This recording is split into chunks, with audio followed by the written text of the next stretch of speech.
You ever have one of those days where it feels like the universe is just messing with you for its own entertainment? Yeah, that was Mule. That was Olivia Hayes the day this whole mess started. She's got the job, the title, the kind of life people imagine only happens to somebody else. But that night, standing at some grungy bus stop with rain pelting down, she was just a regular person stuck with no wallet, no cash, and not a single clue how she was getting home. Funny how life's little curveballs can humble you. You know what I mean? Olivia rummaged through her bag for maybe the 50th time. Lipstick, keys, a business card she never used, but no wallet, nothing to buy a ticket or even a cup of coffee. Her phone? Dead. It's a scene, I swear, CEO of a company, and there she is, just another face in the city, soaking wet and stuck. She tried to square her shoulders, pretend she wasn't about to lose it, when out of nowhere comes this voice, warm, not pushy, just simple. Need a hand? That's Aiden. Guy looked like he'd seen hard days, messy brown hair, thrift store jeans, but there was something open in his eyes. No expectation, no hidden angle. She tells him the truth while it's gone, phone dead, probably the last thing she wants to admit. And Aiden, he just grins, having a tough day. She wants to snap at him, but something about him makes her stop. He digs in his pocket and hands over his last few dollars. No drama, just, here you go for your bus fare. People don't do that, right? Not in her world. She hesitates, checks his face for any sign of a trick, but there's nothing, just kindness. So she takes it. Let me pay you back, she insists, already running scenarios in her mind. How she'll find him later, repay every penny. But Aiden shrugs it off, tells her to just help someone else when she gets the chance. That's the moment, I think, when something cracks open inside her.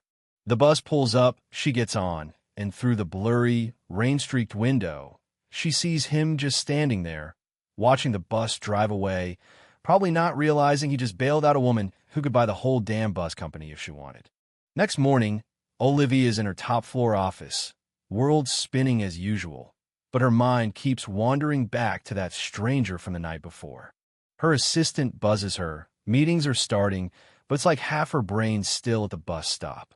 She walks into the conference room, all sharp edges and boss energy, and then she freezes there. He is across the room, tool bag in hand, fixing something by the wall. He looks up, catches her eye, gives the tiniest nod, then goes back to work like she's just another suit in the building. She barely gets through the meeting, the world blurring around her. When it's over, she lingers, watching as he packs up his things, part of her wishing for a reason to talk to him. A few days go by, she starts seeing him everywhere fixing lights, checking vents, blending into the background. He's always polite, always professional, but never more than that, just one of hundreds of employees she passes every day. And then, twist of fate, she gets a complaint on her desk. Aiden Carter, written up for arguing with his supervisor over safety issues. Olivia's fingers tighten on the mouse. Typical. She knows, without even needing details, that Aiden was just standing up for what's right. They want to suspend him, but she jumps in, fires off in a mail no action until she's reviewed the case personally. He never finds out she intervened, but it doesn't matter, not letting a good man get chewed up for doing the right thing. She starts inventing reasons to be near the maintenance area's broken thermostat here. Flickering light, they're always hoping for a run-in.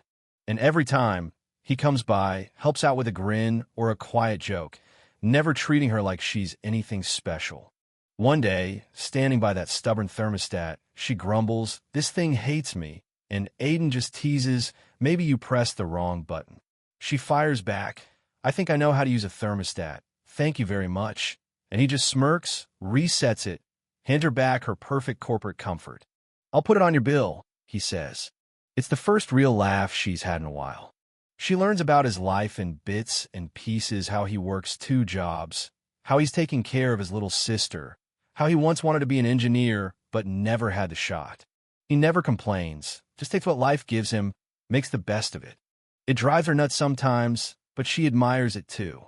Slowly, he's not just a maintenance guy's Aiden, and she can't help but care. Then, late one night, she spots him outside, sees her get into a fancy black car, and suddenly, he starts wondering who she really is. Next day, he overhears people in the break room. Did you see Olivia's new interview? Billion-dollar company, only 30, unreal. Aiden freezes, realizing the truth. She's the boss, the CEO, the woman he's been laughing with and helping out, way out of his league. And that, as they say, changes everything. He pulls back, walls up. Every encounter is awkward, clipped, distant. Olivia feels the loss like a punch. She tries to reach out, but he keeps slipping away, leaving her more alone than she's ever been. Finally, she marches down to the maintenance floor, finds him elbows deep in some broken AC unit. Need a hand, she offers. He laughs, bitter, right, because the CEO has time to fix air conditioners. She pleads with him, she's still the same person, but Aiden can't get past the difference in their worlds. He says, "We belong to two different universes, Olivia," and walks out, leaving her in the sweltering room, stunned and hurting in ways she didn't know she could. But Olivia Hayes doesn't give up easy. She starts finding ways to bump into him, corners him for coffee. At first, he resists, but finally agrees, and over that cup of coffee, things feel almost normal again until she overhears him telling a friend that he can't be just a footnote in her story. He needs to build something of his own before he can stand next to her. It's not rejection, not realize pride, fear, love, all twisted together. So she does the only thing she can. She lets him go, stops trying to fix it, even though it tears her apart. Weeks pass. Aiden feels the ache, tries to distract himself, but nothing works. No matter what he does, Olivia is everywhere, in memories, in random corners of the city, in every decision he makes. Finally, when he can't take it anymore, he crashes the company gala, the fanciest event of a year maintenance worker in a sea of black-tie big shots. He finds her, walks up in front of everyone, and says, "I was wrong. I was wrong to walk away, wrong to think you needed someone else, wrong to doubt what we had." The room goes silent. Olivia's breath catches. "I don't care about the company, the money, any of it. I only care about you." For a moment, it feels like the whole world is holding its breath. But Olivia, she needs more than words. She needs to see him fight, to see him choose her, not just with promises, but with action. So Aiden takes her challenge, signs up for classes, builds his own business, grinds day and night until he has something real, something that's his. Months go by, and slowly he becomes his own man, no longer just a guy fixing things in someone else's building. When he's finally ready, he sends her a bus ticket, the same kind he once gave her all those months ago, only this time it's an invitation. "I've changed, but I still love you."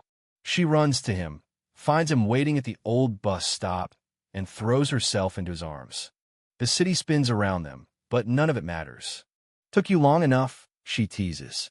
He grins. "Told you I don't give up easy." She laughs, kisses him, and, for the first time, everything feels right. No more walls, no more doubts, just two people who found their way back to each other, different worlds, maybe, but the same heart. And maybe that's all that really matters in the end. So let me ask you, after everything you've just heard, what do you think? Can love really cross those lines, or are some worlds just too far apart to ever meet? Drop your thoughts below. I want to hear your take on what's fair, what's possible, and what really matters when it comes to love, pride, and second chances.